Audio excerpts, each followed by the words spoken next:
Yeah, I want to see where are people from. Yeah, let me see what are good.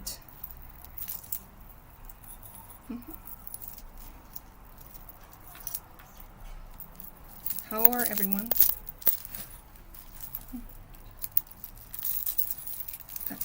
Hate it. Okay, a little bit of decorations. Canada. Wow, lovely. Welcome, my friend from Canada. Yeah? Okay, a little bit of earrings. Yeah, hi guys, how are you? Tell me in the comments, how are you? Well, I'm still setting things up.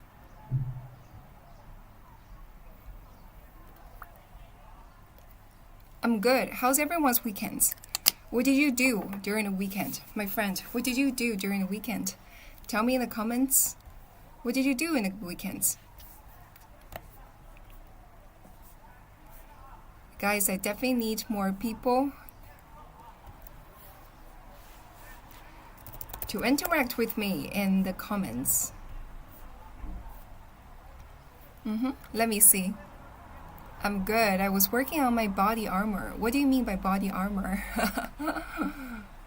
Yeah, hi. Okay. Someone said konnichiwa. Yeah, just so you know, like I am 100% Chinese, my friend, okay? So I'm a Chinese, not a Japanese. So konnichiwa applies to Japan, not China, okay?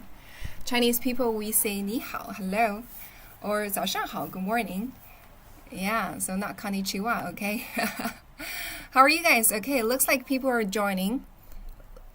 Okay, so definitely follow me, please, okay, friends? Yeah, so, where you come from? Take a guess, my friend. Take a guess. Where am I from? Take a guess where I'm from. Judging from my face, what I look, tell me, where do you think I'm from? Like, since you really want to know, just take a guess. Definitely not from the country that speaks konnichiwa. Yeah, even though that's a beautiful country. However, that's not the country that I am from. And if you know where I'm from, the country, maybe you could also take a guess, like which city I'm from. Wow, like so many people are guessing I'm from USA. Wow. Okay, I'm flattered when you say I'm from USA. Like if you say I'm from USA, it must mean that I speak quite good English. Yeah. You know what, from time to time, I wish that I have a stronger Chinese accent so that people would not feel like I am from America. Well, maybe that's also would make people feel like they want to come to this live stream more because, you know, people would judge you as like 100% Chinese, then they would want to know more about like some other countries, you know, like would not compare me, then I would not be competing with local American hosts, right? And you come from heaven. Thank you, my friend. Okay. Don't be flattered. The USA is super lame. Crystal, really? Yeah. Have you guys follow me, my friend? Okay. Right. Time to, okay, I pretty much have set up everything. Okay. Time to reveal the result. So I'm from China, my friend. I'm from Shanghai. So just like I made this paper fan specifically, if you guys can see it. So if you have any questions about China, my friend, just like on this paper fan, just send it in the comments, okay? It's pretty rare to see a host who are 100% Chinese, who was born in China, grow up in China, and know a lot about China, but still at the same time speak very, very fluent English in a way that people feel like I'm almost an American. So, guys, definitely, okay? So if you are interested in knowing anything about China, or like you just want to see a Chinese girl like talking about China, like just send in the comments, okay? Yeah. Yeah, you call it Q&A, but sometimes I would also just share the kind of things that I want to share about the kind of things I observe in the society, about the world, and I would just discuss. And sometimes it would also be about sharing stories about myself, about my friends and my families. Yeah. Do you identify as Chinese or are you racially non-binary? Well, I consider myself to be identified as Chinese, my friend. I am absolutely identified as Chinese. Wait, why does like identify as Chinese would also mean like racially non-binary. I don't quite understand. V-Money. Yeah. Hi, my friend from New Orleans. Great to see you all in here. Yeah. Okay, so I'm gonna speak some Chinese just to prove that I am Chinese. Okay， 绝对是纯种中国人哈。今天问了大家来猜我是哪儿的人的时候，就会有人猜我是美国人，但我绝对不是美国人。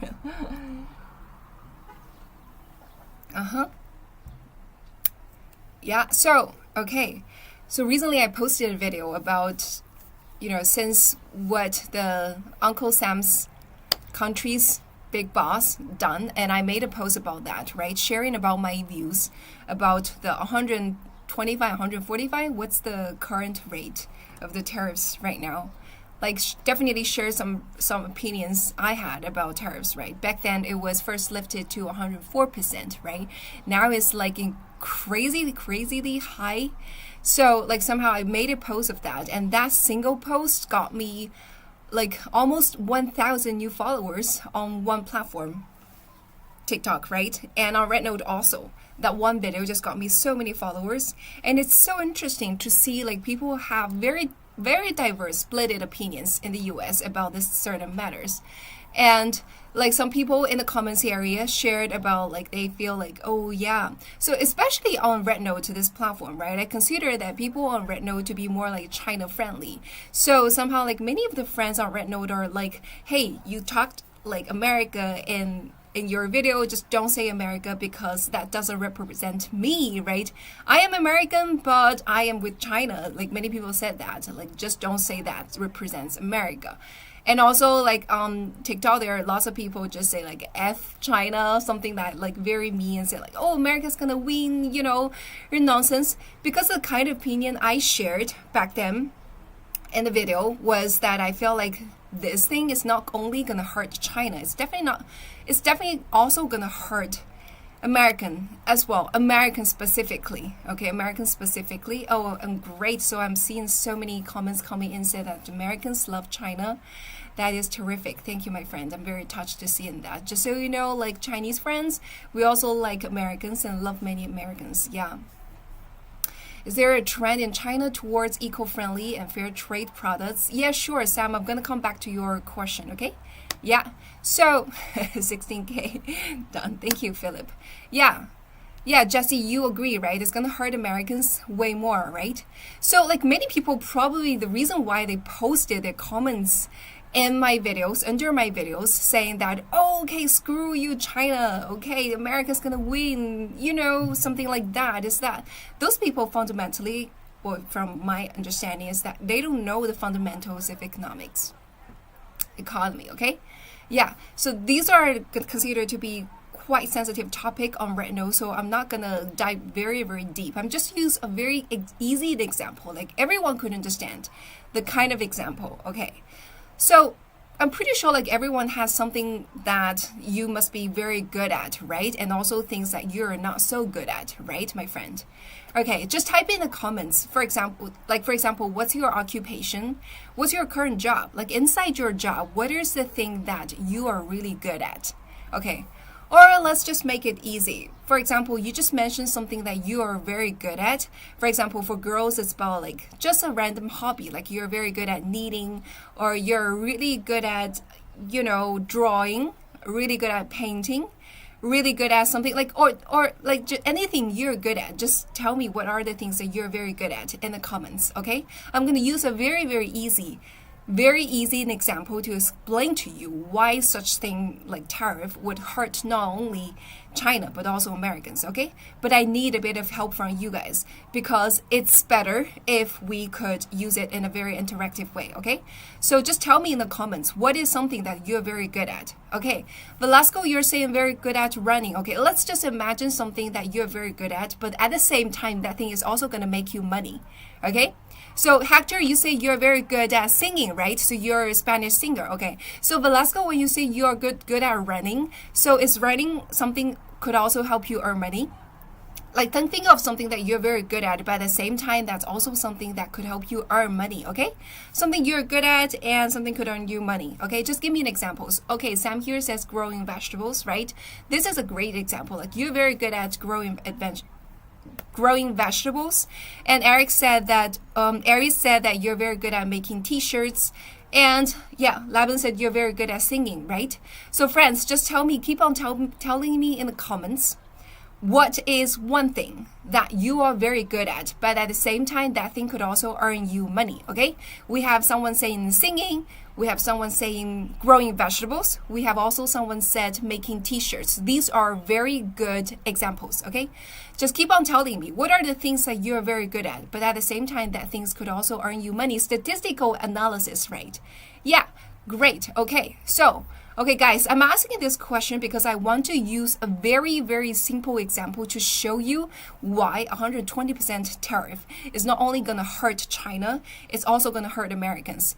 Because under the video I made, many Americans left a comment under it saying that they feel like, oh, okay, so, the tax is going to pay by China. Oh, it's going to be the Chinese who got hurt from that. It's not going to be like America. Like, we're definitely going to benefit from it, okay? So I'm going to use a very easy example for you to understand the principle behind everything, okay? Yeah, so, okay, there are also people said that you are very good at bookkeeping, business management, cartooning, whatever, right? These are very good things. Okay, these are the things that you are very good at, right? Okay, so by saying that you are very good at it, it means what? It means that if you are focusing only on the things that you are very good at, you're definitely going to make more money than doing the kind of things you're not so good at. Right? Okay, so I noticed multiple people say you're very good at singing. Like, for example, you're a singer, right? You would just perform on stage or perform in a bar or just perform in other occasions, and you're able to make money from doing that kind of job, right? So let's say, what are the things you're not so good at? Okay, so let's say, okay, so for example, okay, for people who said that I am a great singer, right? I'm very good at singing. Let's say, okay, you are not so good at playing guitar, for example. Let's say, okay, well, maybe that's not an example because most of the people who are a good singer might also know how to play guitar. But let's say if you're a good singer, but you are not a good dancer, okay, that makes sense, right? Many people who are very good at singing might not be so good at dancing, right? Okay, so in order to have a great performance, you definitely need, for example, a beautiful stage. You have a singer and a dancer, right?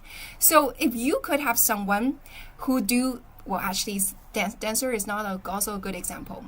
Okay, so for people who are able to sing, when you are performing singing, you definitely need someone to perform music together with you. Either you're going to play a tape or you're going to have a band who play behind you so that when you sing, the song sounds like better, like by compare with you singing alone, right?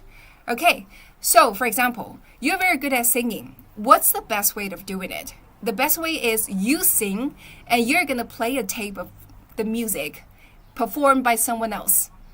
And that's how you're able to make the entire stage look better, right? That's a very good example of showing that on the condition that you're not good at playing any musical instruments, right? However, right now, if today you're only the one who are singing and there's no other tapes, or you have to like sing at the same time, you have to play a musical instrument at the side as well, but you're not so good at. Like, are you able to make the amount of money similar, equal to, or more than the amount of money that you're just focusing on the kind of thing you're good at, which is singing, and like playing the tape performed by someone who's very good at like playing musical instruments? Think. Right? Okay, there are also someone said like, I am very good at growing vegetables, right? Someone said you're very good at growing vegetables, right? Okay, so if you're good at growing vegetables, are you at the same time also good at, like, for example, preparing, how to say 化肥啊, 肥料, how to say 肥料? The kind of things that you are actually 化肥肥料, how to say 化肥肥料? Let me see how to say that. Okay, 化肥肥料怎么说? Fertilizer. Yeah, thank you, my friend. Fertilizer, right? Okay. Majority of the farmers, when they grow vegetables, they actually don't make fertilizer themselves, right? They would actually buy fertilizer, my friend. Do you guys agree with that? Majority of the farmers, when you majority of people, like when you grow like a plant at your home, okay, some people have the interest of growing plant at homes. Majority of the people would actually just buy fertilizer rather than make fertilizer, because fertilizer is not that easy to make, right? Or if you have a big farmland, Sam, I'm not sure, like when you say you make your own fertilizer, that is good, but I'm not sure like how big is your farm, right?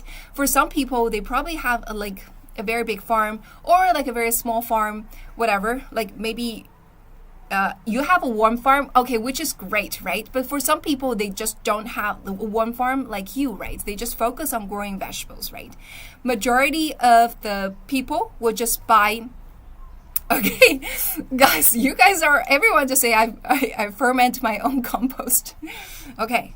So, okay, let's say this, like, I believe that majority of the farmers would actually buy fertilizers rather than make fertilizers, because fertilizers are not like that easy to make, especially when you have a big farmland. Like making enough fertilizer by yourself is going to be pretty tiring, right? Pretty tiring. Okay, you have to buy mulch and soil every year, right? So that is something that you would buy, right? So if you're a farmer who grows vegetable, there are definitely things that you're going to buy rather than you make everything yourself, right? However, just imagine that if today you're going to make everything yourself, then your time is not most wisely spent, because you're not spending the time focusing on the kind of things that's going to generate most economic benefits for you. Okay. Also, I noticed someone who said they are data analysts, right? They're very good at analyze data, right? So by that, I guess the kind of job those people do, like my friend who said that he's very good at data analytics. You must be a data analyst, right? What you do daily is by analyzing data. That is something you're good at, right? And that is something like by being a data analyst, by analyzing data itself and like spending majority of the time of your day analyzing data, that is how you're able to earn most money, because that is something you're good at. That is something that is going to help you make more money than potentially becoming a sales or pitching products to others or doing other types of job. However, imagine yourself like if you have to be a sales at the same time also a data analyst. Is that going to make you more money than just focusing on doing the thing that you're good at most? I think like people understand about this kind of, mentality. Do you guys understand that? Do you guys understand that? We just don't spend all our time doing all different things. It's definitely wiser to outsource some kind of the things that I'm not so good at to others by spending money. Because, for example, if I am gonna make a car, right? First of all, I don't know how to make a car. Like, well, maybe I might be able to understand how to make a car by studying from zero, right? By studying a 4 years degree, another university, understanding, how all those cars is made of and how those motors, generators, electricity generator, or like the gas burner, those kind of generator, those kind of things are made. I probably have to spend like 4 years understanding everything. And then I'll definitely also have to build a factory myself and then manufacture all this kind of stuff, right? And it's gonna be like costing me so many years and also so much money. Then potentially I could just buy a car myself, right? And Chris, you're right. It's actually Henry Ford. It's actually Henry Ford who introduced this idea of mass production by labor division and having some people focusing on just one thing, which is like, for example, screwing, right? And some other people focusing on other things, for example, painting the car, right? It's a division of labor. Everyone just focus on one thing that they are like very good at. For the rest of people focusing on other stuff, they're very good at. And by doing that, we're able to produce many things at a very cheap cost. And eventually, like people are able to enjoy a car at a very low price, right? So that's like pretty basic, right? If, there's no division of labor, if like everyone is just doing something like all by themselves, okay, just imagine like you're no longer able to buy stuff. You're gonna just do everything by yourself. Stay at home, like just look at everything. For example, if I need this fan, right? If I need this fan, I'm gonna just make it myself, right? So this fan only cost me like 20 renminbi, which is around say $3 US, right? It only cost me $3 US to buy this fan from e-commerce platform because there are factories out there who are very specialized at making this paper fan, right? For me, I could also do what? I could also just, make fan myself, right? However, my amount of time to make a fan, it probably would cost me a whole day or like 2 days to make a fan like this because I'm not very familiar with making fans, right? I have to study like how to make these bones, how to cut the papers, and how to print everything on the paper in order to make this paper fan, right, my friend? So the thing is that, okay, it might cost me like 2 days to make this paper fan. How much money can I earn by myself using these 2 days on other stuff? Way more, definitely way more than 20 renminbi, right? Definitely way more than 20, 30 renminbi. Definitely way more than $3 if I use these 2 days instead of making this paper fan on other stuff, right? I spent my time doing the kind of things that I am good at rather than making this paper fan. I could definitely earn way more money than spending these 2 days doing nothing but making this paper fan. Well, as a matter of fact, I could just spend $3 to buy this paper fan online. Why should I just spend these 2 days making the fan myself rather than just buying the fan online, right? So it's very obvious. That's the whole mentality, the basic principle behind this tariff thing, right?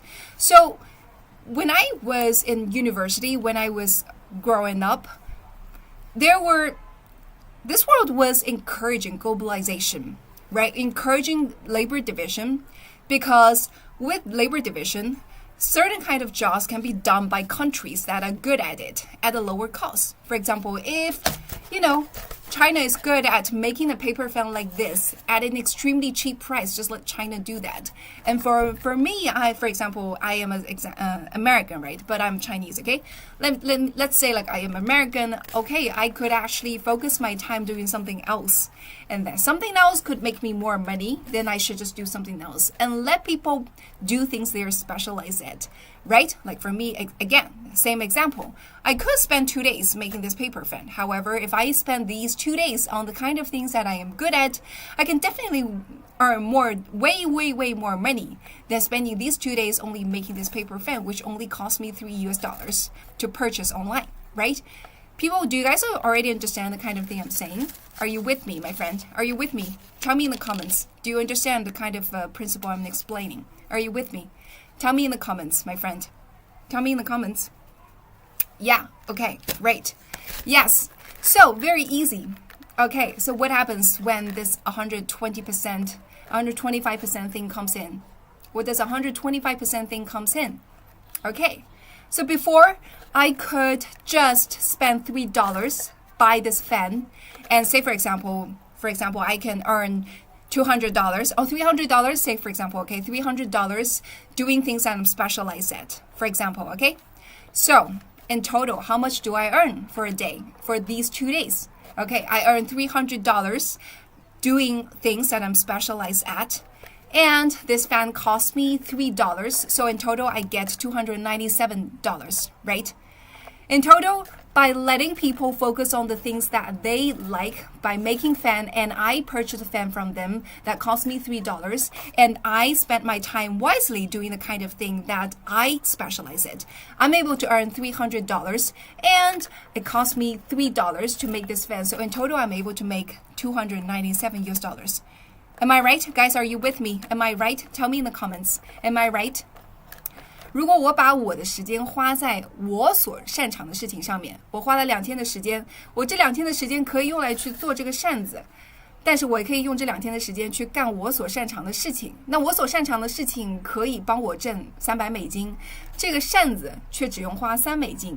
所以如果大家各自去专注在自己所长的领域，那这2天的时间我总共可以赚$297，对不对？这个逻辑大家都能够理解吧 ？Guys, can you guys understand that? Can you guys understand that, my friend? You don't understand?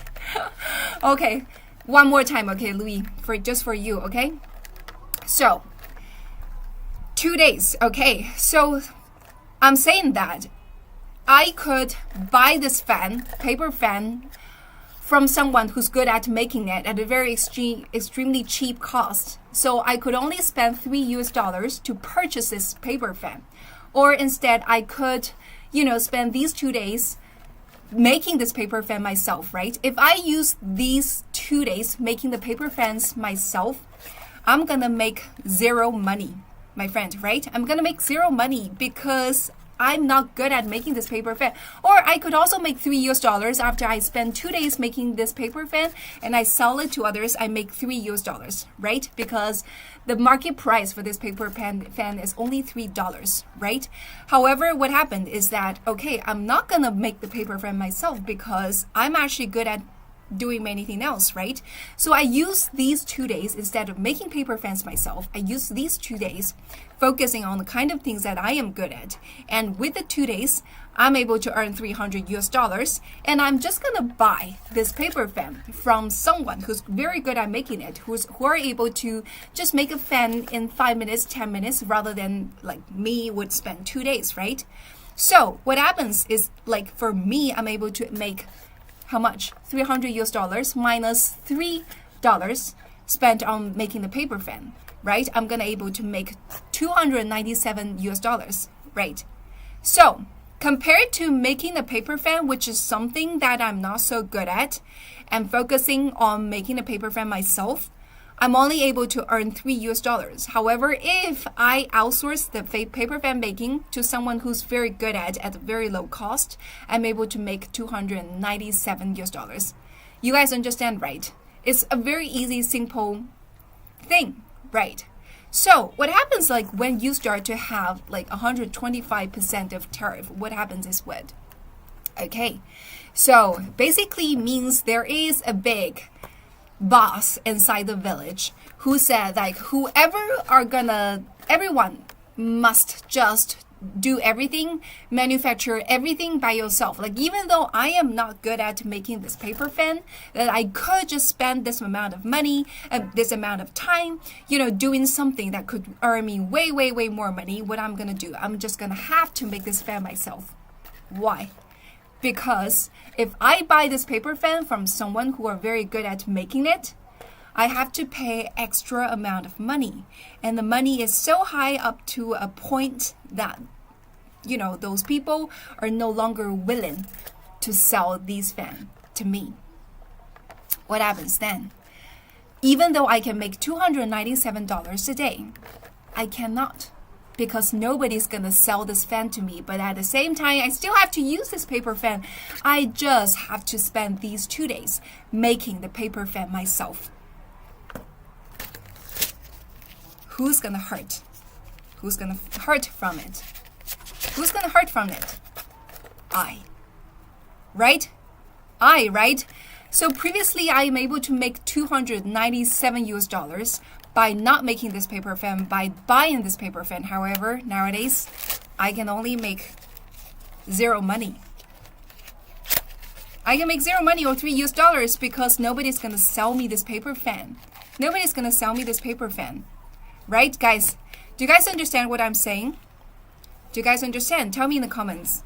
Do you guys understand what I'm saying? Yeah, guys, tell me in the comments, do you understand? Does everything make sense? Does everything make sense?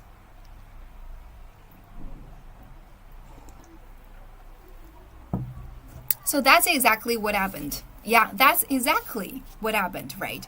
So people don't understand that, okay, so the problem is that I feel like many things are done in a too aggressive way. When you're doing things in a too aggressive way, you don't hurt others, you hurt yourself. You hurt yourself. The thing is that, for example, for Uncle Sam, right? For Uncle Sam country, right? What happened is that, okay, have you guys actually already prepared everything yourself? Like I said, do you already have all the factories that are able to manufacture this paper fan at an extremely low cost, right? To make a paper fan is not easy, right? Just try making a paper fan yourself at home and see how easy is that. It's never easy. You have to understand, like, okay, what kind of wood to select in order to make those kind of bones, right? And also you have to have specialized machines that could print the paper fans, cut the paper fans in such shape, and also print on this paper fan. Like you have to make machines like that or like buy machines like that. But as a matter of fact, those kind of machines were also from China, my friend. Right. And also you also have like people who know how to stick all those papers onto the bones, right? So that they don't collapse. And so that, you know, every bones on top of, oh, it's too noisy outside. Let me use the microphone, okay?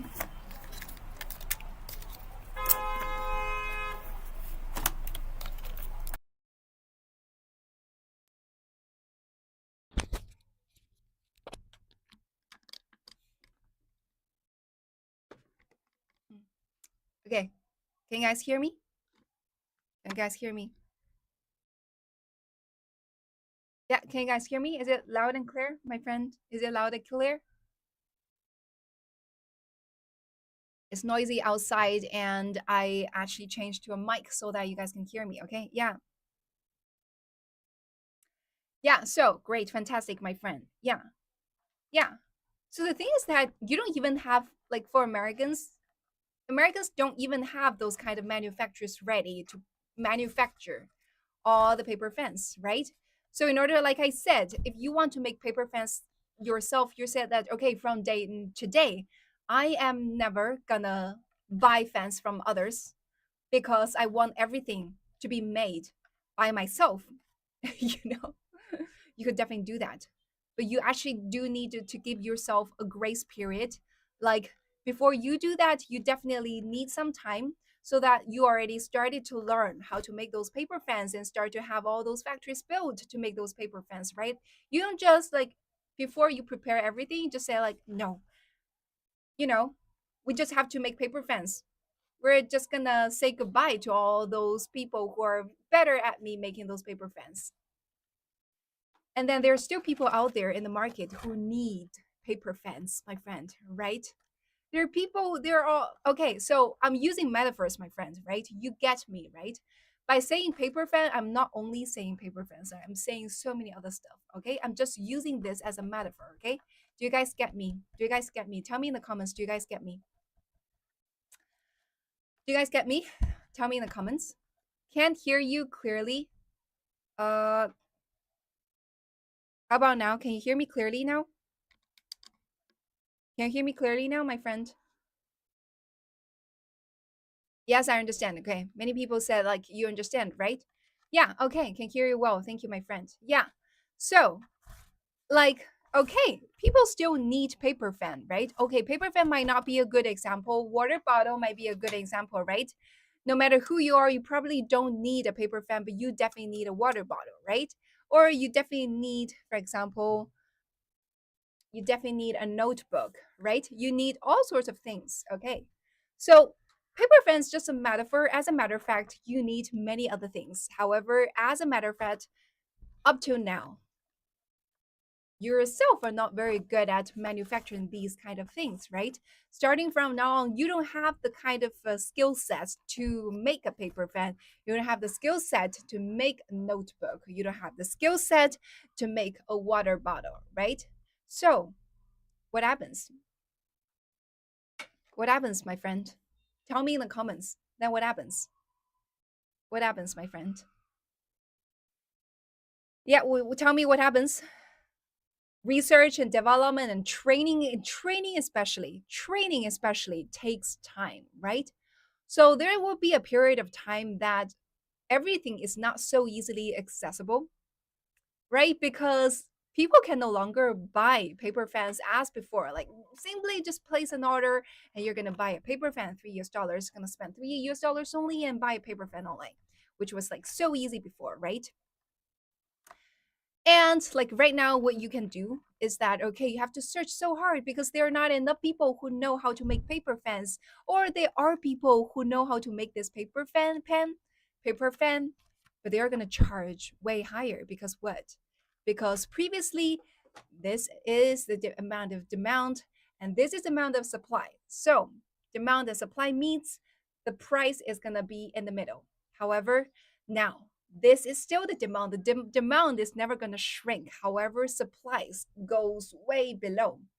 There's this amount of supply and you have this amount of demand, right?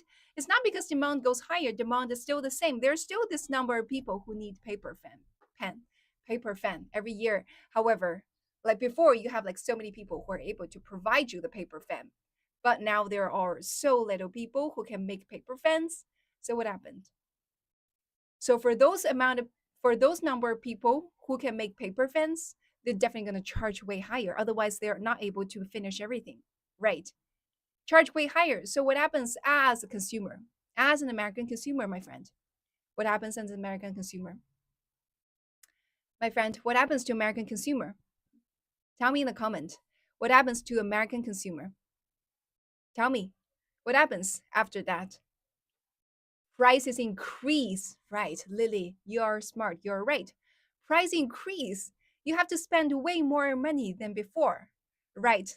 You definitely spend way more money than before because before demand is here, supply is here. Like, okay, we made in the middle, price is cheap, right? So what happened when demand is still there, but supplies drop significantly? Price gonna be skyrocket high. Okay, so you you know, use a very simple way of explaining it. Okay, yeah. So this is like we learned back then in university. Okay, let's say, okay, supply and demand. Okay, this is price. This is number of consumers. Okay, so this is back then what we studied in university. Okay, right. You guys can see it, right? So this is price and this is the number of the goods sold, right? So these two lines are basically just like supply demand lines, right? For people who are making the goods and selling the goods, and also for people who are buying goods, right? So when supply and demands meet in middle, okay, you comes to an optimal kind of point where buyers are happy, sellers are also happy with the kind of price they're earning, they're selling, and they're buying, right? However, when you actually have tariff, what happens? Well, actually, it should be this other way around, which is easier to be seen.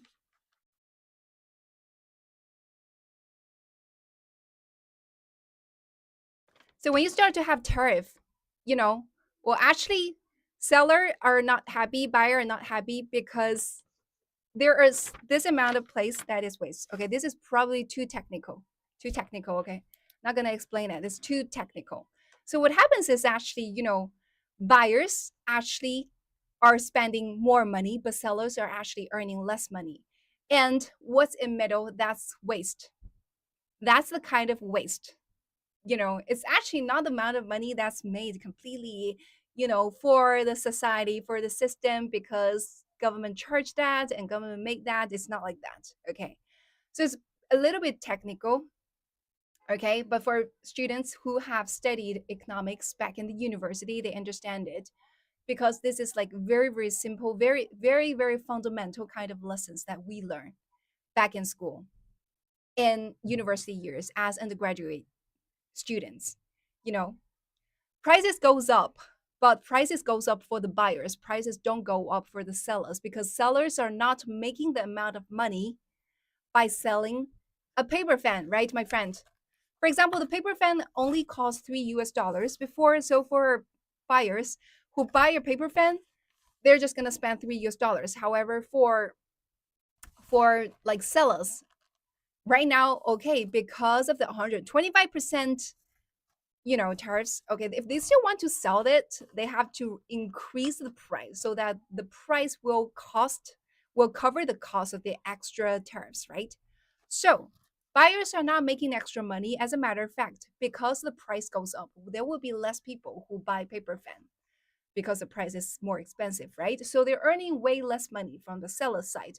For the buyer side, what used to only $3, then it's gonna cost them $6, even more, $7, $10, like double the price as before. So As a result, what happens is I really worry that probably after, everything is really implemented in such a way like the boss of Uncle Sam wanted, the price is gonna be even more skyrocket high in the US.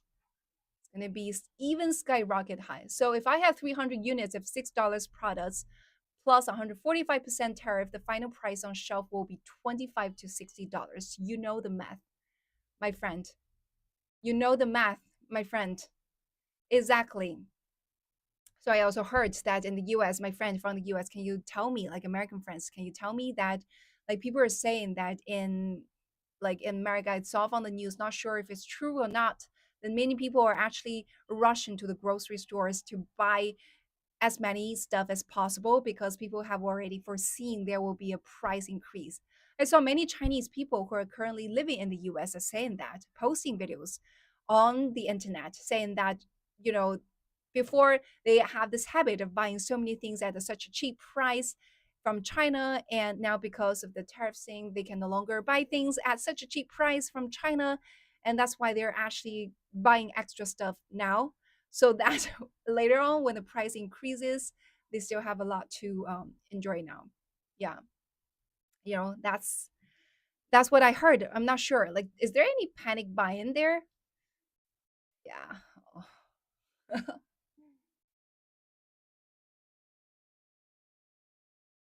Yeah, so, oh, okay, so many comments are coming in, let me see.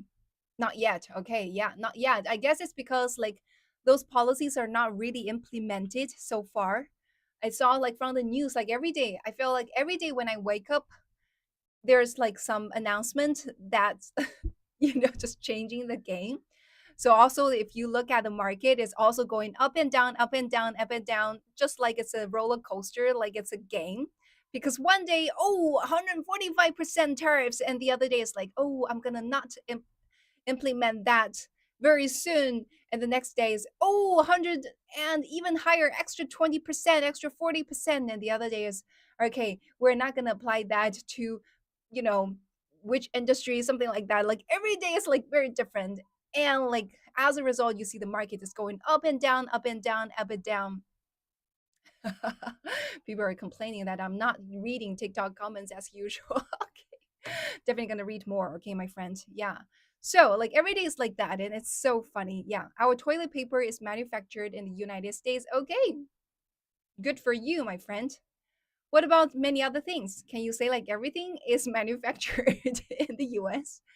So you guys would only import things from other countries when the cost of it is lower than you manufacture it in your country alone most, and exporting the kind of stuff to other countries. That's how you're able to make most amount of money, my friend.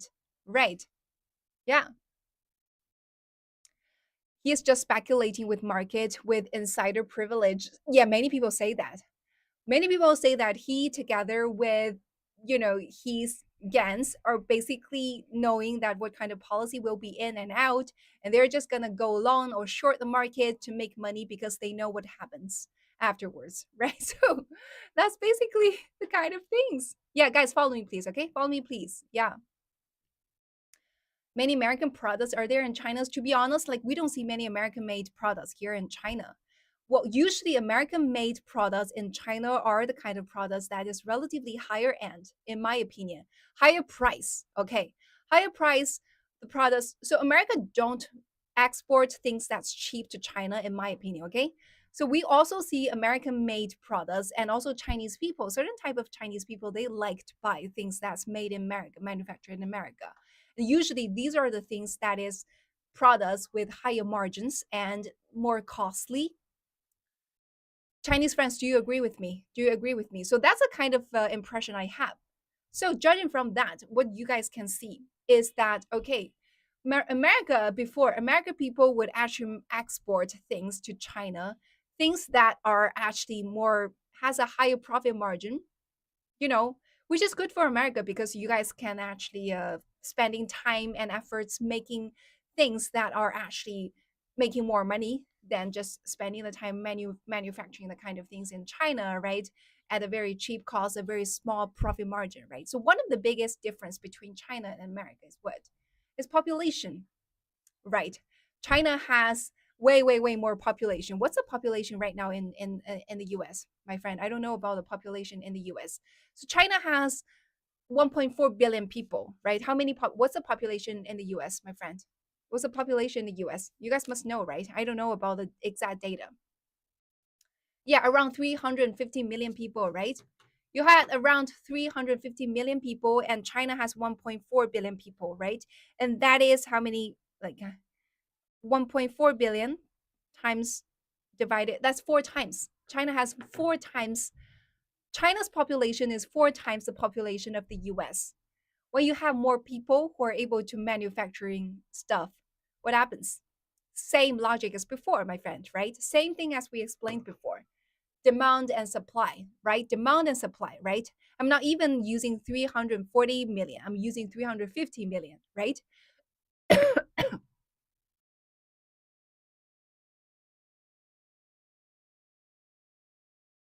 I'm assuming that you're having 350 million, which is way more than, which is 10 million more, right?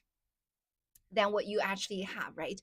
Just assuming you already have 340 million people, but China has 1,040 million people, 1.4 billion people, right? That is four times the population of the US, which means when it comes to the number of people who can manufacture stuff, China has way more people who can manufacture stuff than Americans. And also at the same time, because those Chinese people, right, many factory workers who were almost like born to do this, right? They started doing this at the age of 18 and have been doing it for so many years, like really skilled workers. And also overall speaking, I have this general impression that Chinese workers are more hardworking than the US workers. Somehow that's all, lots of entrepreneurs say that, right? So as a result, what happened? Okay, guys, follow me, please. Okay, follow me, please. How many guys, if you guys have followed me? If you haven't followed me, follow me, okay? Definitely follow me and keep on tapping the screen to sending likes. And also for those of you who want to join my team, join my team. Okay, please join my team and follow me. Okay, my friend, follow me and join my team. Okay, my friend, keep on tapping the screen to sending likes. Definitely need more followers in here. Okay, and also it would be great if you could share this live stream to other people if you think this live stream is very interesting, because one of the problem I have in here is that the moment I have more people come into the live stream, then it would push to less people somehow. So, guys, okay, it would be great if you could share this live stream to others if you think it's very interesting. And also, definitely follow me yourself. Okay, yeah, that's fantastic. I'm seeing lots of people are following. Okay, yeah. So, back to the topic. Okay, yeah. So, we have a country with four times the population than the other country and way, way, way more skilled workers than, like, lots of people in from other countries, you don't know like how big China is, right? For example, one city in Shanghai alone has 25 million populations, almost 25 million. I think it's 24 something, but almost 25 million, right? Some people say like, oh, okay, 25 million people, that's like even bigger than the population that I have in my country, right? That's one city alone. Okay, one city in Shanghai alone has 25 million people, my friend. Yeah. So overall speaking, the country has 1.4 billion people, right? I remember if you look at one European country, many of the European countries don't even have like 10 million people, right? Many European countries don't even have 10 million people. And one city in China has like 25 million people, not to look at the entire country, right? And also, just for your knowledge, many people don't know that America, United States, is a bigger country than China in terms of the land size, okay? We're looking at the land size. America has a bigger piece of land. So big, America, USA is the second biggest country. The first biggest country is Russia, followed by the second biggest, which is United States, and followed by the third, which is China. Okay, so you guys are actually, for Americans, American people actually have a bigger land than China. China has a smaller piece of land, and China has the most number of people, most amount of population. So when you have a country that has like four times population than your country and way more skilled workers, what happened? You live, just imagine, okay, we're going to use a very easy metaphor. We're going to use a very easy way for you guys to understand everything, okay? So you are just living in a village, okay?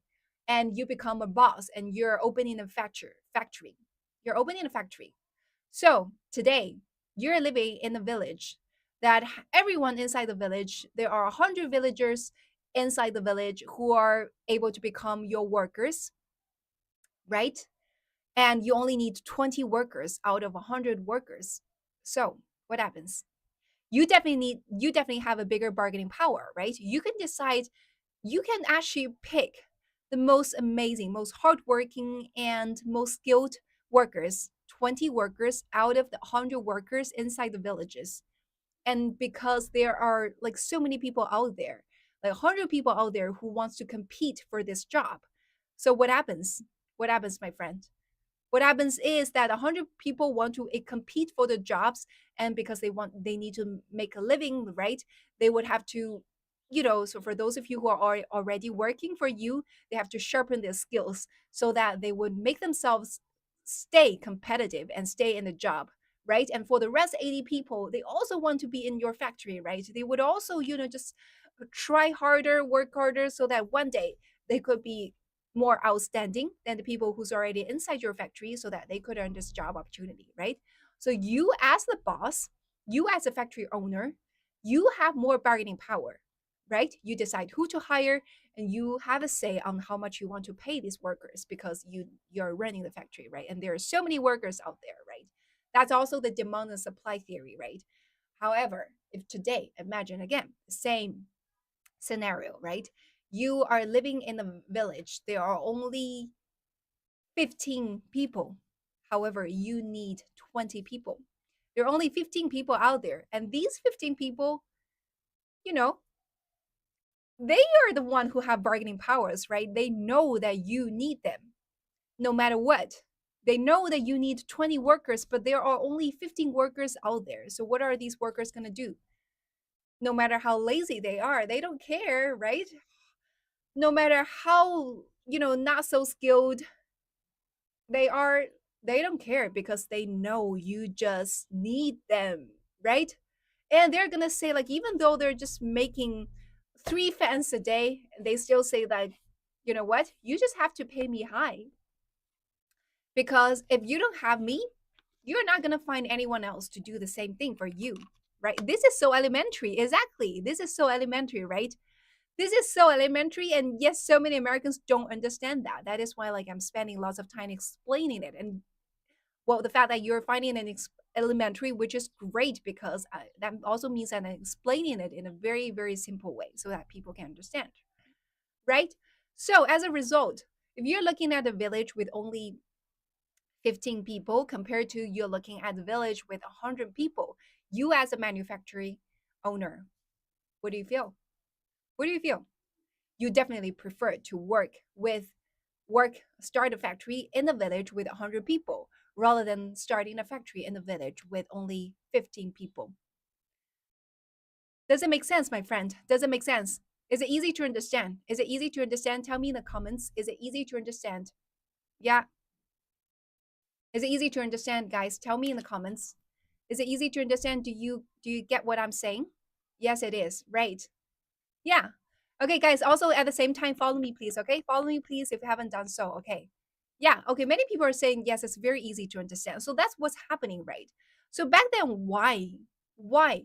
So before, there was a time in America history, right? Everything was manufactured in America, right? Why all of a sudden there was a period of time that, policy were introduced, and lots of stuff were outsourced to other countries? Very simple, because you're looking at village with 15 people, and there's another village out there with 100 people.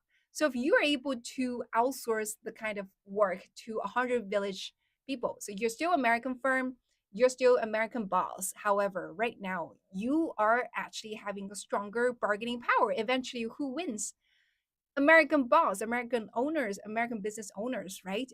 American owners are winning, because they are now able to work with 100 people village, who have, that village has so many competitive and hardworking workers who are willing to work at a cheaper pay, with a cheaper pay, right? And still able to deliver stuff that is like with way better quality, right?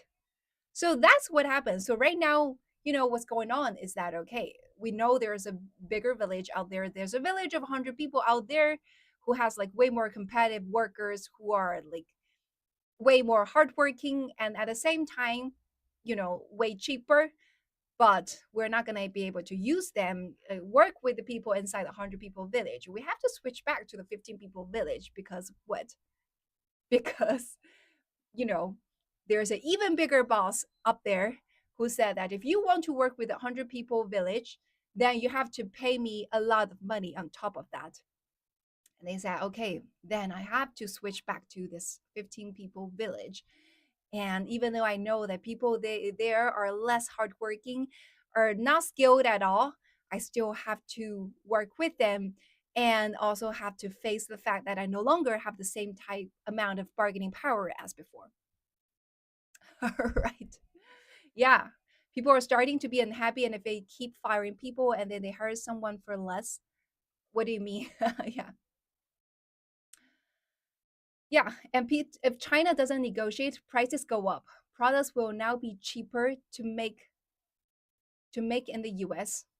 To be honest, my friend, I don't really understand the logic behind that because I definitely hold a very different opinion. Well, I feel like everything I explained make absolute sense, right?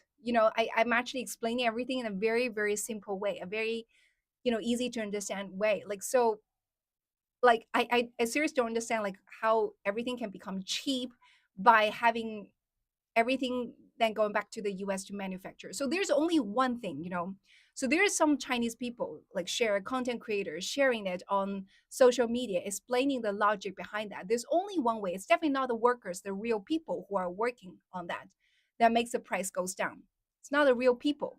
Okay. So if you're just saying, like my friend, who you're just saying that, oh, okay, yeah, by having this 125% tariff, we're gonna move everything back to America, make America great again, and all those like workers in America like manufacture again, and that's how we're gonna make the price down become lower. I don't understand that at all. Like I don't see the logic behind that at all, my friend. Don't really understand at all because from what I have analyzed, it should be the other way around. It definitely should be the other way around, right?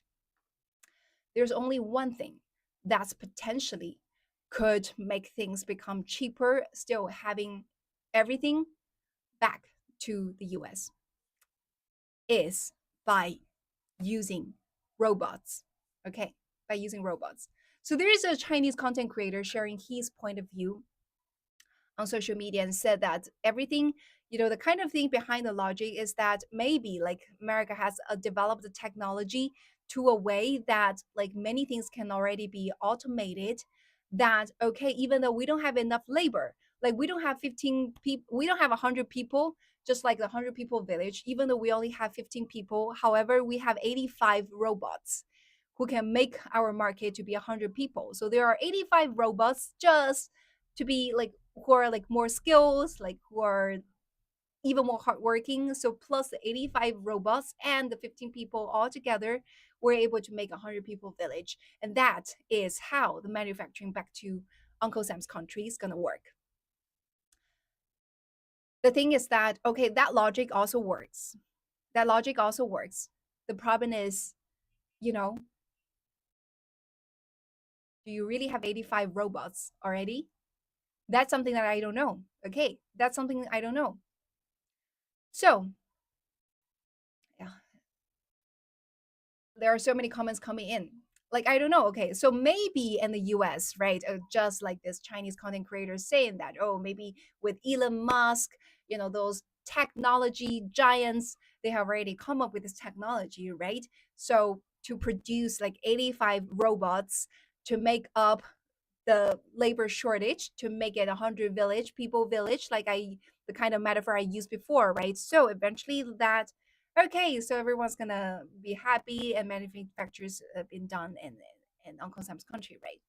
However, if that's also true, then the kind of propaganda, the kind of saying that, oh, okay, I'm gonna create more job opportunities, yeah, by making the manufacturing industry back to the country again, that sounds like a lie. If the kind of logic I just shared is right. If you guys agree the kind of logic I just shared, Right. Okay. So one way of solving this problem is that maybe America is a very advanced in a certain to an extent that many things can be automated already. You know, we have already a lot of like automated robots who can manufacturing stuff just like human beings. Then what happened to this promise that okay, I'm going to create lots of job opportunities for human beings and make this country again by having all those manufacturing industry back to the country.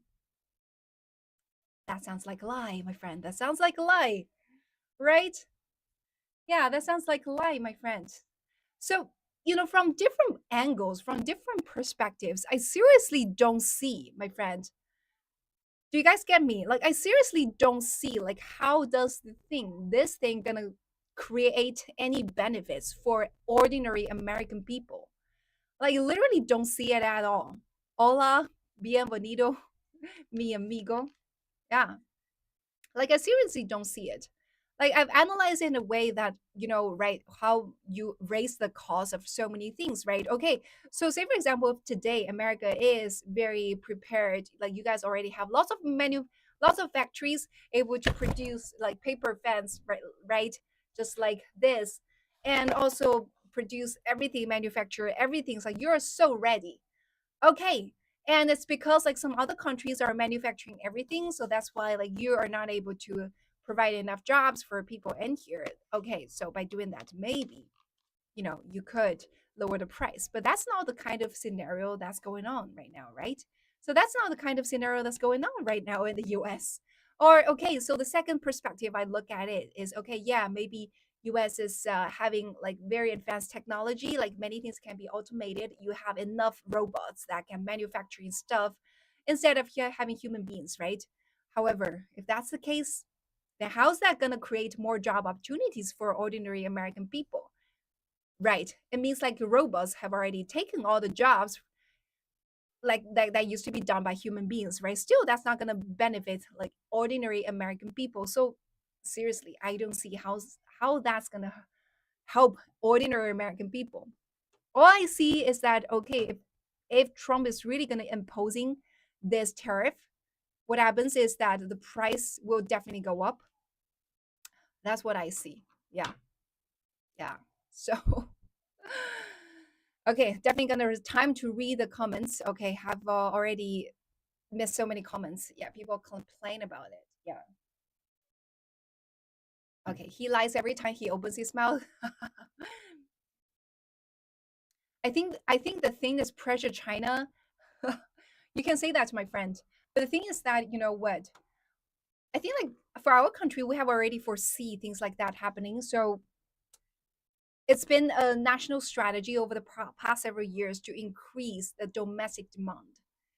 Right. For Chinese people, we have all noticed that in the past several years, the main focus of this country has always been how to increase the domestic demand so that many things manufactured inside the country can be purchased more by the domestic people, right?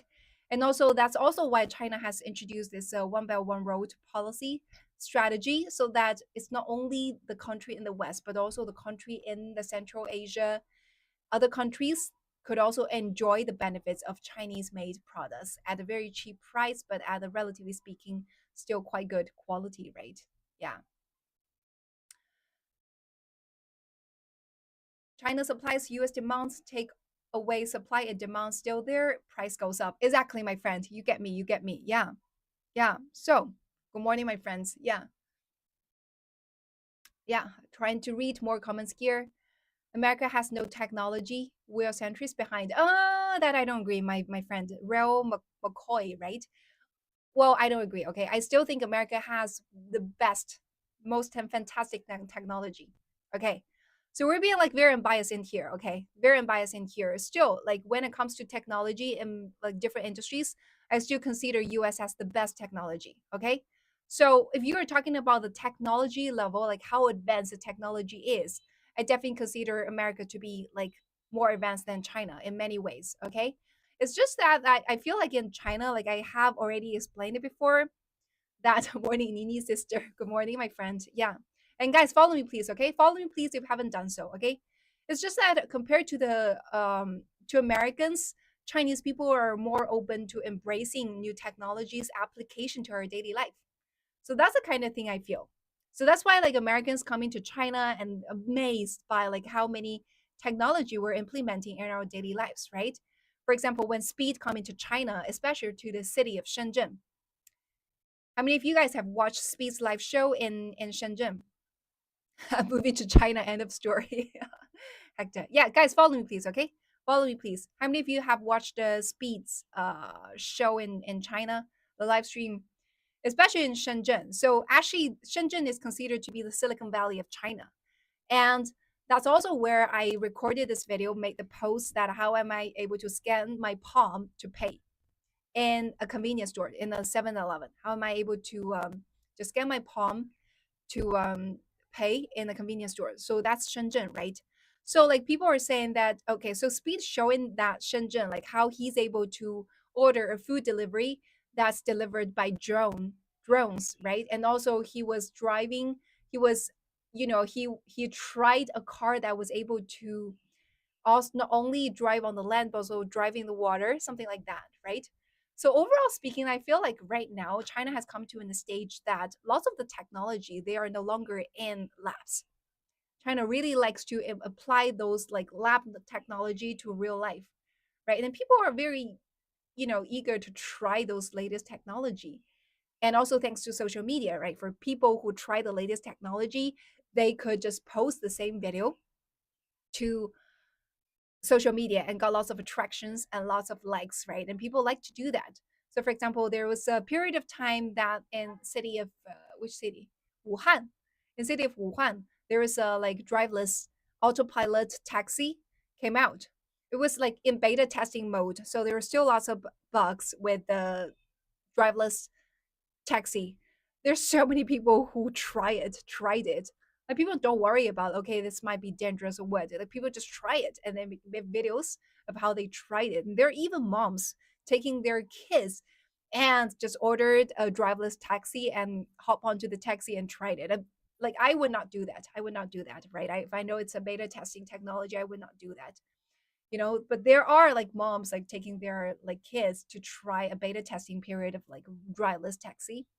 So basically, that shows like Chinese people have this kind of mindset that we really want to try the latest technology. So from that sense, I feel like okay, that's why like American people, you guys have a feeling that okay, some people feel like okay, China is technologically more advanced.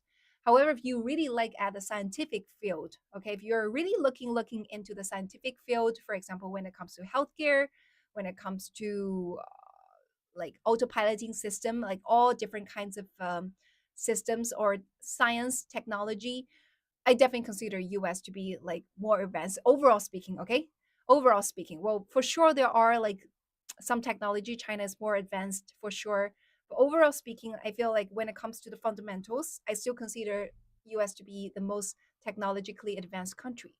However, each country has like different kind of strengths. Like I said, like Chinese people, like China, like one of the strength we have in here is that China's really good at implementing technology, right? So I have been to China many times and really like it. That's great. Yeah. Um, okay, China big on TikTok now. I bet she's a Chinese spy. Okay, Jason, if you're joking, you're saying it as a joke, that is fine, okay? You could just say because like when TikTok was banned in January, and there are lots of like very interesting content creators out there on TikTok making videos and just saying that, hey, Americans, I am your Chinese spy. Like saying it in a very, emotional way, but at the same time, very, very funny way. Say something like, oh, I what you know. It was like really funny. Yeah. Yeah. But somehow like I definitely am just a free will person who are doing it at the very beginning just for fun.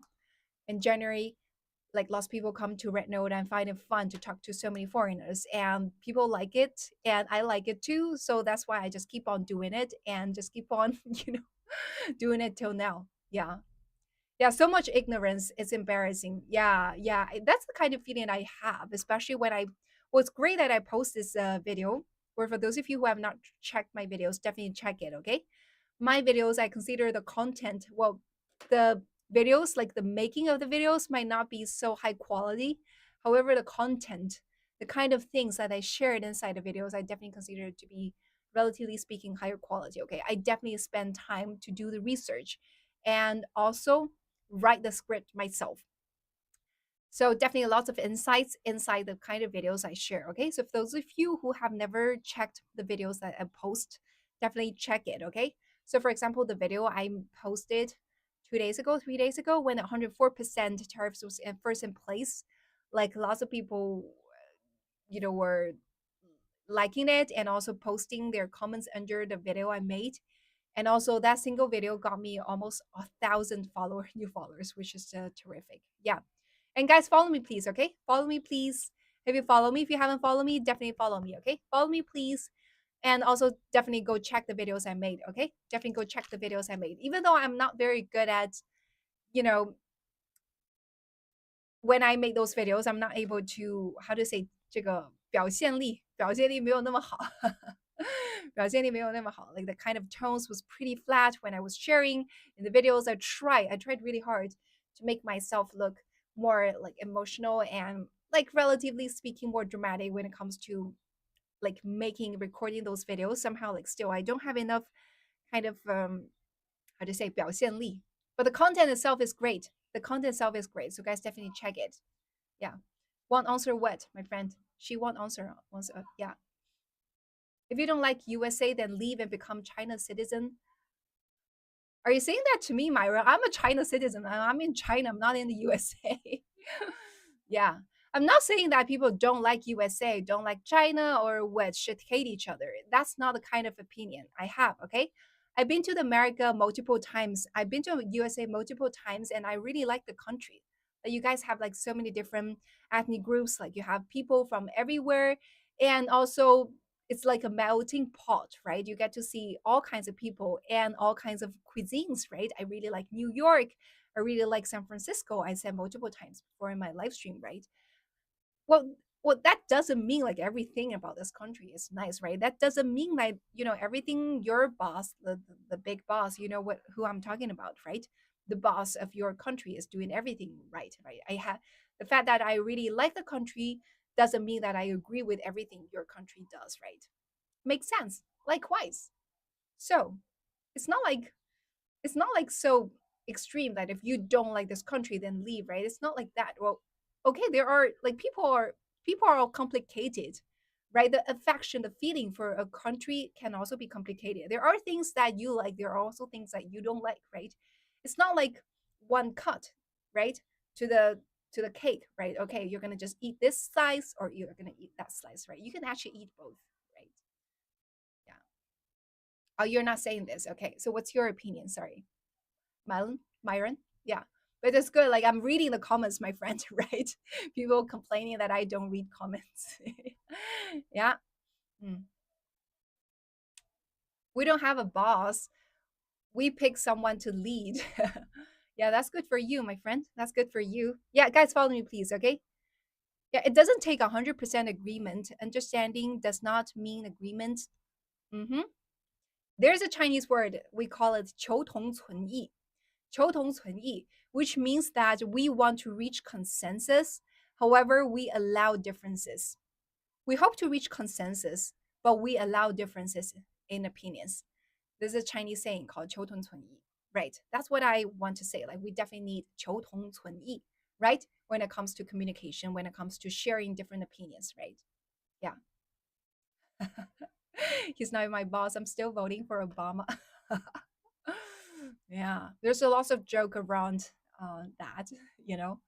I truly enjoy listening to you. Thank you, Michael. Yeah, guys, have you followed me? If you really enjoy listening to me, follow me, please. Yeah, there are lots of like why say like I feel like I don't know what like from the comments I see on TikTok especially. Okay, the videos I made and see the posts like lots of people just tend to go to the extreme. Overall speaking, I feel like the people on Red Note, well, there are also people who would go to sleep, go to extreme. However, overall speaking, people are also pretty much relatively speaking, more objective when it comes to opinions. Like people do see the good and bad sides. Like they would have their opinion. However, this opinion is not like very, very kind of extreme kind of opinions.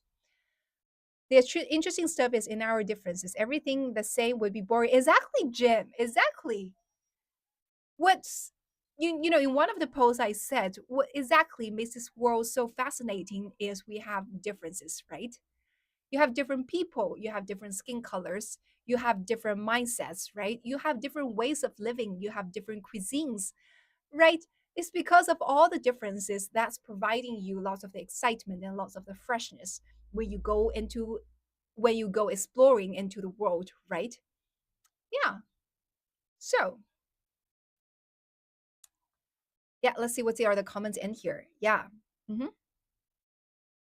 Mhm.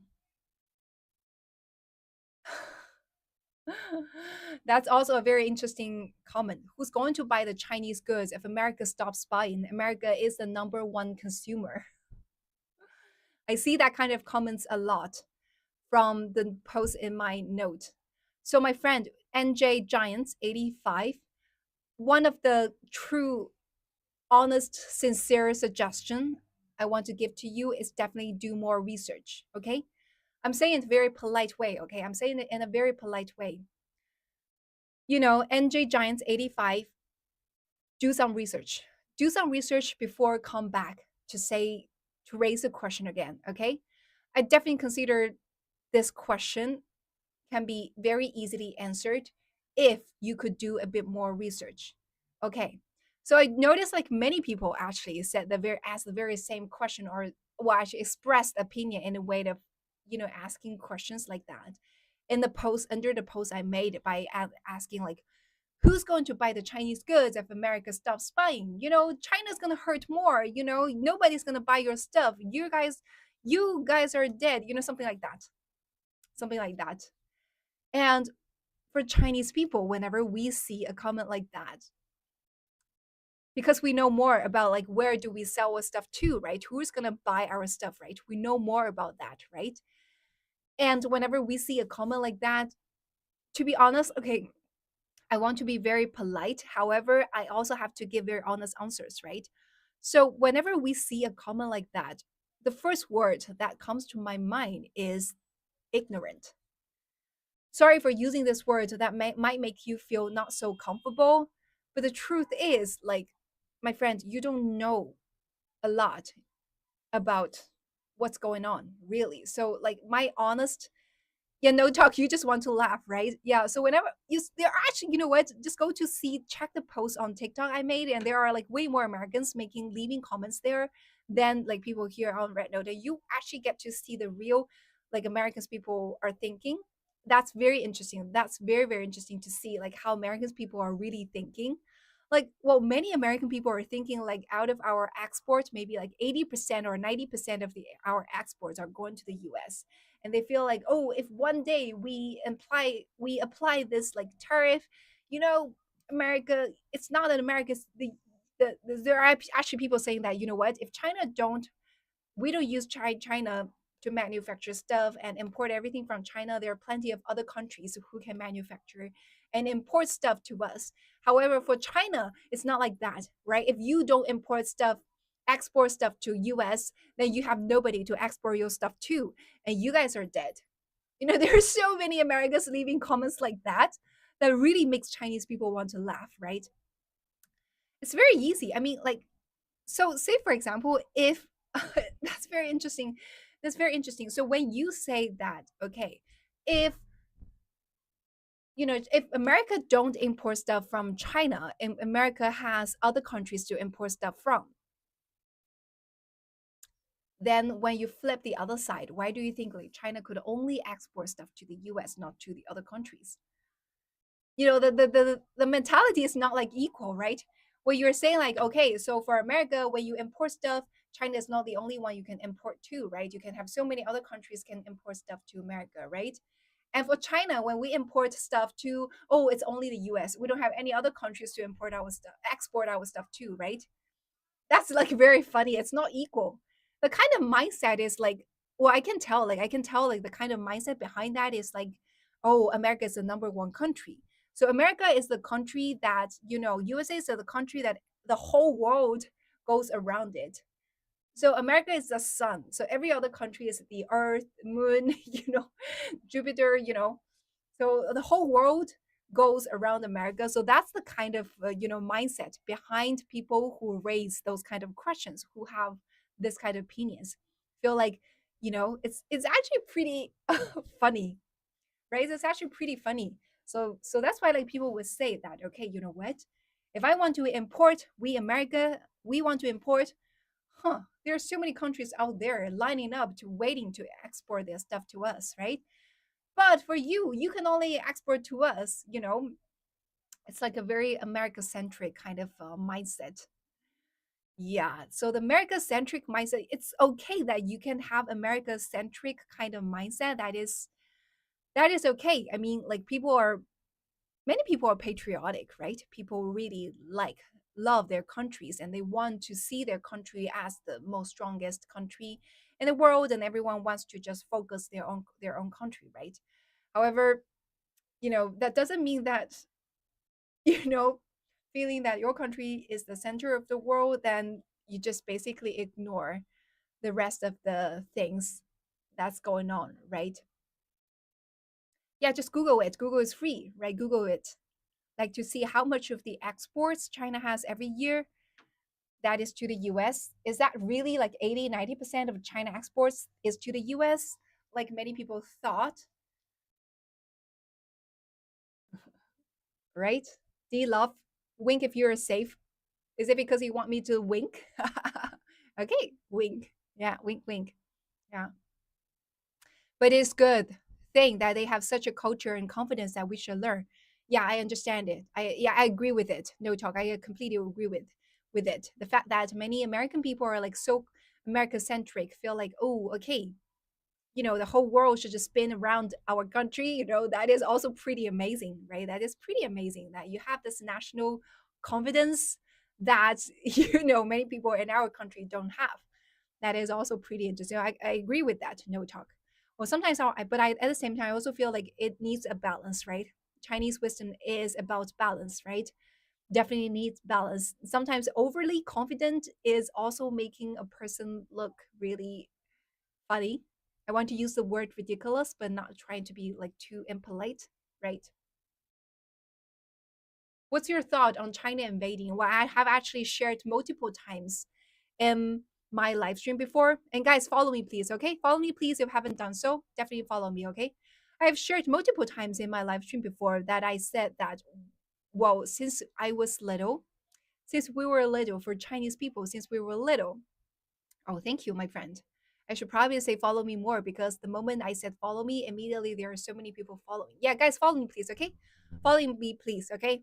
So I was saying multiple times. So in our when we were little, in our school, primary school, starting from our primary school, the Chinese people, you guys could just tell in the comments, say like just to prove that I'm also correct, right? Since our primary school, like we were always taught that 中国不是一个霸权主义国家, right? China is not going to be like an empire occupying like the rest of the world, kind of things like that. We were educated that we will not invade other countries. Because also I have also shared multiple times in Chinese history, there were like very long period of time that China got invaded by so many other countries, and we have suffered a lot. And one of the biggest lessons China has learned is that we have to develop our economy, like we have to develop our technology so that we are not beaten, invaded by other countries. That's what we learned. And we also learned it hard that, got invaded is not good. We have tasted like how it felt to be invaded by other countries. So since our primary school, our books always taught, like teachers taught us, like, okay, it was like so deeply inserted in our mind, right? Every Chinese have heard about this saying, right? 中国不是一个霸权主义国家，中国也永远不会成为一个霸权主义国家. Like Chinese people, like you all have heard about this saying, right? So that saying is like so famous, and that is something that, well, if translated directly into Michael Rice, yeah, that's what we should do, right? So if we translate that sentence, the Chinese saying 中国永远都不会成为一个霸权主义国家 directly into English, that means that okay, China will never be an empire country that's going to invade the rest of the world. You know, that saying. That was a saying that was taught in our primary schools, our senior high school, junior high school, to every students from time to time, you know? So like when you say like what about China invading the rest of the world, which country do you see China is invading? My friend, can you tell me which country do you see we're invading? Usually it's always about like we are protecting the land that we own. We don't want to be invaded by other countries. There are some dispute on some land, some places that we consider to be ours. Like we're not. Oh my God, my friend. Okay, so we're actually getting to be like too political. Too political. Yeah. So I start to fear like my live stream right now will be banned. So okay, let's switch to some other topics. Okay, but still like one definitely gonna summarize it. Okay, sum it up. Okay, no, it's not about invading. It's about land distribute. Okay, China considered to be ours, some people consider it to be theirs. It's because of history reasons, and not like that. And also, what happens in Africa is we are sending our infrastructure team to help build this place. Okay, so there are actually many African people thanking Chinese people. China, Africa don't have those technology. Like Chinese people can build a road, a railroad, a high-speed rail, a road, like very quickly, build a factory in no time, right? I also shared before, right? For example, in Saudi Arabia, right?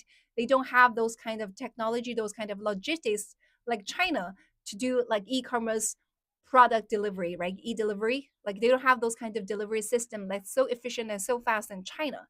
So that's why like Chinese companies would then go to Saudi Arabia, help them set up a factory that could sort out packages, you know, deliveries very efficiently so that Saudi Arabian people no longer have to wait 3 months in order to have a package delivered to their home, right? And they could just be like Chinese people, only wait 3 days or a week, and then the package is delivered to their home. Would you say that the Chinese people sending the factories to Saudi Arabia to help them to build factories and help them faster will increase the speed efficiency level of, you know, deliveries to be like China invading Saudi Arabia? You wouldn't say that, right? But of course, for those Chinese companies, when they set up all those factories out there, they're also making money, right? So that's basically what's also happening in Africa as well, right?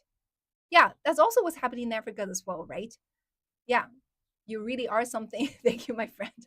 说得好. Okay, yeah, guys, follow me, please. Okay, follow me, please, right? Yeah. So it's because like Chinese people are making lots of money by setting up factories in Africa and also helping the African people build up their infrastructure. And also because of that, China has formed a good relationship with some of the African countries, and that makes some other people feel jealous. And they start to spread the propaganda and saying that, oh, we are invading, you know. 哎呀，好吧, we're getting too political here. We're getting too politics, and I start to feel like my live stream will be restricted or banned. Yeah. It's just when we start to talk about all those kind of stuff that I feel like, you know, I just couldn't resist from just sharing my emotions, sharing my opinions in here, right? You know? Mhm. More. People are asking for more, you know? Okay, let's see. Let's read a bit of comments in here. Okay, there's so many comments sending in here. Yeah. So many comments in here. Yeah, what about the yogurt? What do you mean? What about the yogurt? Yeah.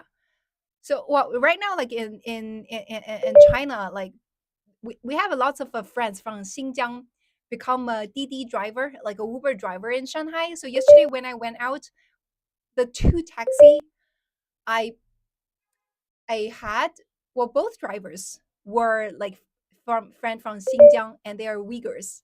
We had a very nice chat about like, you know, back then like in university. So it's a, I think it's a policy in China. I found a new home thanks to RedNote. Good for you, Hector. You're definitely our family. We're so happy to have you in here as our new family member as well, Hector. Yeah. So like we were so just so you know, like in every university in China, it's a compulsory policy that every university in China must have a Muslim restaurant. 需要有清真餐厅 must have a Muslim restaurant inside every because the eating habits for Muslims are very different from the eating habits for the rest of the Han people, right? The Chinese people.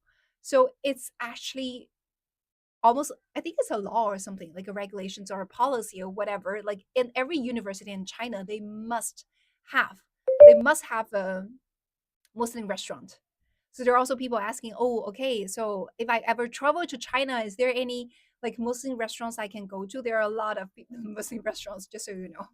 Lots of Muslim restaurants. Yeah. So because there are a big like Muslim population here in China as well.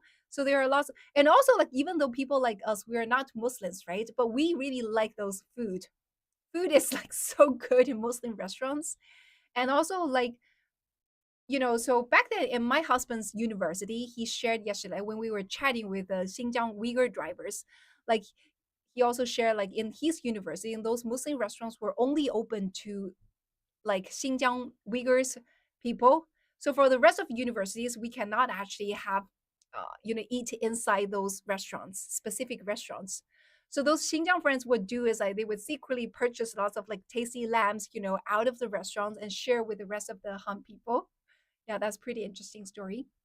Yeah. So, oh my God, there's so many comments in here. The earrings are nice too. Thank you, my friend.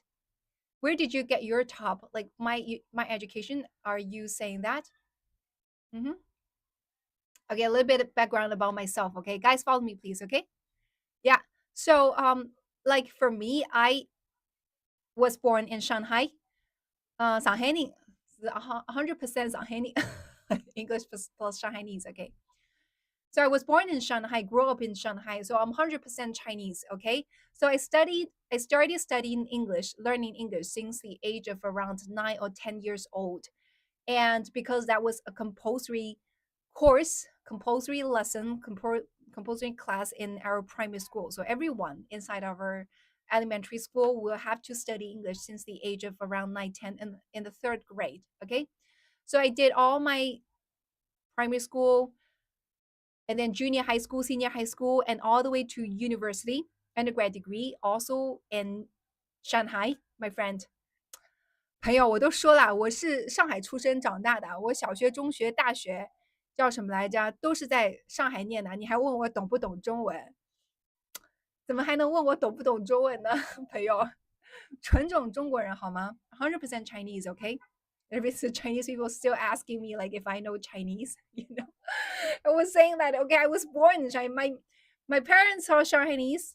My grandparents are Chinese. They're not Shanghainese, but they're Chinese, And the many generations also Chinese, right? And to me, I'm also Chinese, right? I was born in Shanghai, raised in Shanghai, went to primary school, junior high school, senior high school, university, undergrad degree in Shanghai, and people are still asking me, hey, do you know how to speak Chinese? That's so funny. Okay, guys, follow me, please. Okay, follow me, please. You haven't done so. Okay, follow me, please. Okay, yeah. So I definitely know how to speak Chinese and also Chinese, also Shanghainese, Mandarin, Shanghainese. Okay, yeah. So later on, I did a master degree in London School of Economics. Okay, LSE. And afterwards, I started my job career in Hong Kong. So that's where I picked up Cantonese. Okay. That's where I picked up Cantonese. So that's a bit of background of myself. Like, okay, so the undergrad degree I got is one of the top school in China called Shanghai Jiaotong University, Shanghai Jiaotong University, which is definitely one of the best university in Shanghai and also one of the best university throughout entire China. Okay. And then I did an exchange program in University of Texas in Austin during my undergrad years for one semester. So UT Austin is definitely considered to be one of the best school in the US as well, right? And back then I studied accounting. So UT Austin's accounting was like number one in the US, right? So I did an exchange program studying accounting in University of Texas in Austin. Okay. I'm not sure about the ranking right now, but back then UT Austin's accounting was like number one in the US. Not so sure about right now. Okay. So I'm pretty sure like still very high ranking up till now. I remember it's like University of Texas in Austin and also University of Illinois has the best accounting. Yeah. So definitely attended best school in the US as well, right? So China's best school, US, right, as an exchange student, and also later on did a master degree in LSE, which is also considered to be one of the top university in the world, right? So that's my education background. When people ask me about the education background, right? Yeah. Okay, Sam. Yeah, is there a movement toward trade fair and sustainable goods in China, Chinese middle and upper class? So like Sam, could you elaborate more on like what do you mean by fair trade? What do you mean by fair trade? When it comes to sustainable goods, so I feel like overall speaking, over the years, Chinese people start to grow a bigger sense of using sustainable goods. So lots of the merchants in here in China will actually, you know, charge higher by selling stuff that is like sustainable in idea. Like lots of people, especially in our generation, would like to purchase things that are sustainable, like environmentally friendly. Yeah, environmentally friendly. Yeah. So Sam, you have to. Oh, because we hear China doesn't care about the planet health. Oh, that's not true. That's not true. So when we were little in our primary school, we were also educated that the Earth is sick, something like that. 地球生病了, and we're having, polar bears, because the global warming and polar bears no longer have home like before, things like that. In our since our primary school, okay, I still remember, and also because it's also we were educated that okay, water resource is very rare. We have to preserve every drop of water. We cannot waste water, something like that. 平凡人，你是刚刚新进来的是吗？因为刚刚解释完我的背景，刚刚说完我的背景，你刚刚进来，yeah. And guys, for any new joiners in here, follow me please, okay? Follow me please, yeah. So in China, we were also educated, especially for our generation. Okay, for our parents' generation, it's not like that, right? So starting from our generation, I think the country has this policy of educating the younger generation to have this guy to start to build this mindset that okay, earth, like we have to preserve earth, we have to be more environmentally friendly. So I remember very vividly that in my primary school, that we in our like textbooks, especially in our geography lessons, a teacher would say that okay, we have this global warming situation happening, and also the polar bears in North Pole are not having enough land to live, and they have to die. And also like, oh, 90% or like how much percentage of the world water is like seawater, but seawater is not drinkable. For the water that is drinkable, we only have like very tiny amount of water that is drinkable, and those drinkable water is pretty rare. And like if people, we don't preserve the water we use, like if we just waste all the drinkable water, then eventually human beings will running out of drinkable water, something like that. Yeah, we got lots of education like that. So Sam, to answer your question, I do think like our younger generation got lots of education on that. So like right now for me, I still have this habit. Like whenever I feel like I see a running tap water, it makes me feel like so like drive me nuts, when I see a running water. Sometimes you go to a toilet, you see a running water, and the water just don't stop running because it's broken, like the tap is like broken, right? 水龙头怎么说? How to say 这个水龙头? The thing, how to say the thing that's having running water? What's it called? What's it called? Well, yeah, you could also make the salt water drinkable, but back then when we were little, we also said that making salt water drinkable is pretty costly. It's also like a faucet. Yeah, faucet, right? Jason, thank you. Faucet. Yeah, so whenever I see a broken faucet in those public bathrooms, and that has running water, it just drives me crazy. I'm like, oh, like wasting so much water. Oh no. I'm definitely gonna find this toilet lady and ask her to go find someone to just stop the water, because of the kind of childhood education I got, like to preserve water, preserve all the resources, like what. Yeah. So P, I'm not going to repeat your question, but I saw the question. Okay. Yes, that's also a Western propaganda. Yeah, because once I said that question, I fear that my live stream will be banned on Red Note. But that's also propaganda, right? You know, You could actually just, my friend, if on TikTok, if you guys have not never downloaded Red Note, just try download an app called Red Note. Okay, red, the color red. Okay, Red Note. Note is like the notebook note. Okay, Red Note. And you could also follow me in there as well. Like I have an account on Red Note, which is also called Nitrix. Yeah, so there are lots of people sharing videos. There are like lots of factory owners in China and also factory workers in China sharing their daily lives. Okay, how it's like to work in the factory here in China, and how to work as a factory worker, and what kind of dormitory they're living in, what's the type of dormitory they're living in, and also what kind of like daily life they have. So just my friend called P who raised this question, just see everything with your own eyes. Okay, I can give you a very short answer. It's definitely not just like what the Western propaganda described the China to be like, right? It's very different, but it's better if you see it with your own eyes than I explain here, because many people say that I am a propagandist. I was paid to do this live stream, so it's better if you witness everything with your own eyes. Okay, if you still don't trust everything you see on social media, you could just come to China. Okay, there are factories in city called Yiwu. Okay, there is city Yiwu, and there are also lots of factories in Guangdong area. Just go there, visit there, and see everything with your own eyes, and you will come to a conclusion yourself and get to know that there are just lots of propagandas out there, right? How did you learn to speak English so well? There are plenty of people in China who can speak very good English, like me. Well, the fact that is, for people who have watched Speed's live stream show, right? You guys have seen, like, many people actually have walked up to Speed and speak English to him, right? So there are lots of people in China who can speak very good English. However, I would consider still, like, compared to other people who are able to speak English, like my English is relatively speaking better than those people, than other people. So yeah, it was definitely took lots of hard work. And also I was able, yeah, I guess it's also because I work in American firm when I started my career, and the whole working environment is like very English based. So that's why I was able to speak very good English. Yeah. Yeah. I consider myself to have a very global education background and also a very global career background. So when it comes to, so that's why the topic of the sorry.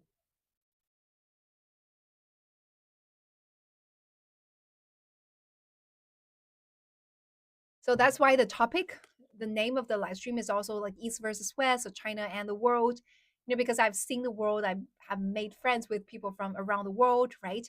And I know the difference between East West, and it's always very interesting to see the differences. And also that's why I was able to share my knowledge on the tariffs and how that's gonna hurt Americans' daily lives, because I studied that and later I work in jobs of that. And yeah, that's, plan on returning to the US. Well, the fact is I've never been to the, well, I've never lived in the US. We only did an exchange program and had a little bit of working, like several months kind of working in the US. So, well, actually, I wouldn't say returning to the US because I've never been like living in the US for long. So, yeah, so no plan for that. Yeah. Yeah. I feel like I shared multiple times before, like I consider living in China to be very comfortable, right? Very comfortable in here because everything is so convenient in China, like readily available, right? I could just order everything online and all of a sudden all those kind of stuff will be just delivered to my home, right? I think it's like 2 days ago, 3 days ago, I just showed people in the live streaming like how I was able to just order live fish and live fish and live like shrimp and vegetables, fruits, everything. Just okay. Just so you know, these are not my kids. Okay, these are like American babies. Two American babies. They're twins. Well, they're actually Mexican Americans. Two twin babies. I really like them. They are so adorable. So I make them my screen. These are not my babies. Okay, these are very cute twin babies. Mexican American babies. I really like. Yeah, yeah. We have Amazon, Uber Eats, but not as good as in Asia. Yeah, I know because I've tried Uber Eats. I've tried order in Uber Eats, and when I was at my friend's home in, what is the place? What's the city? Like in Silicon Valley, a city which is very close.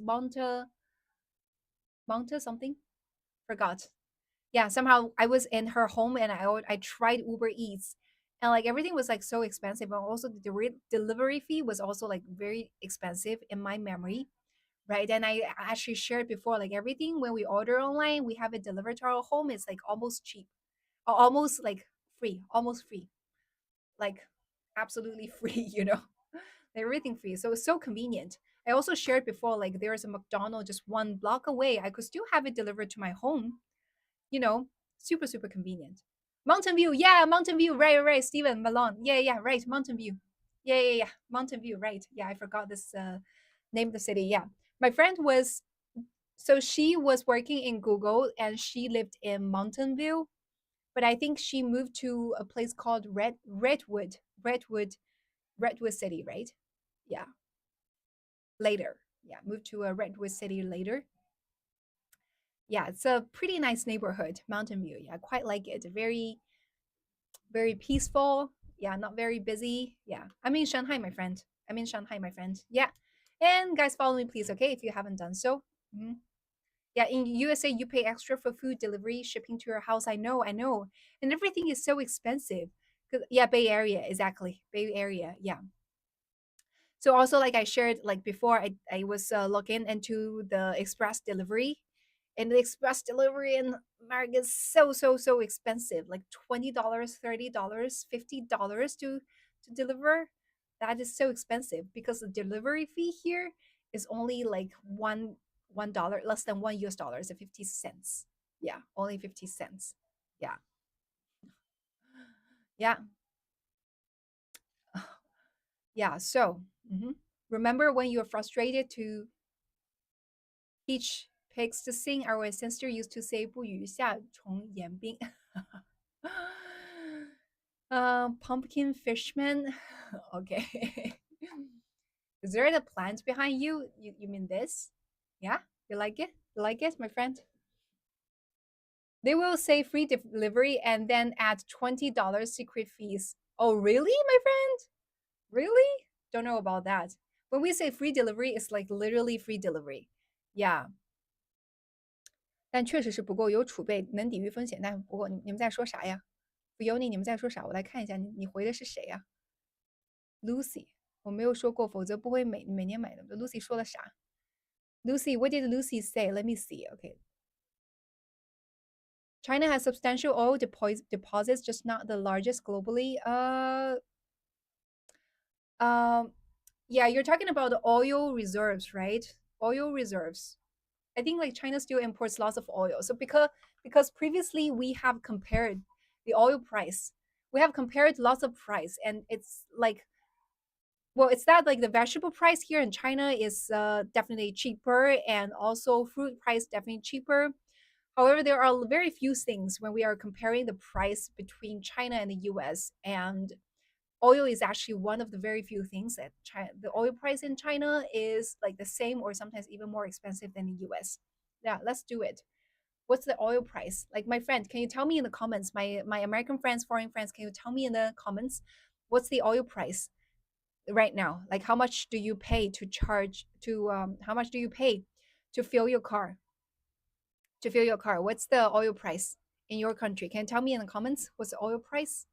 Yeah, we can also compare that in to the Chinese oil price. Yeah，有中国的宝宝也可以讲一下现在油价多少钱吗？我们去给油加油，给车加油的时候的油价是多少？中国的油价是多少？Yeah, because I don't drive, even though I can drive, but I don't really drive, so I have no, like, not a very good sense of how much the oil price right now. But I know that I have actually done it before, like comparing the oil price between the U.S. and China, and somehow like China don't have like a cheaper oil price than the U.S.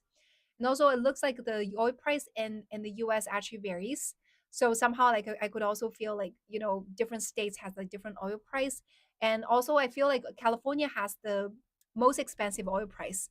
I remember, if I am right, California has the most expensive oil price compared to other states. Yeah, yeah, yeah. So for friends, yeah, everyone is saying gallon. So do we have any Chinese friends in my live stream on Red Note?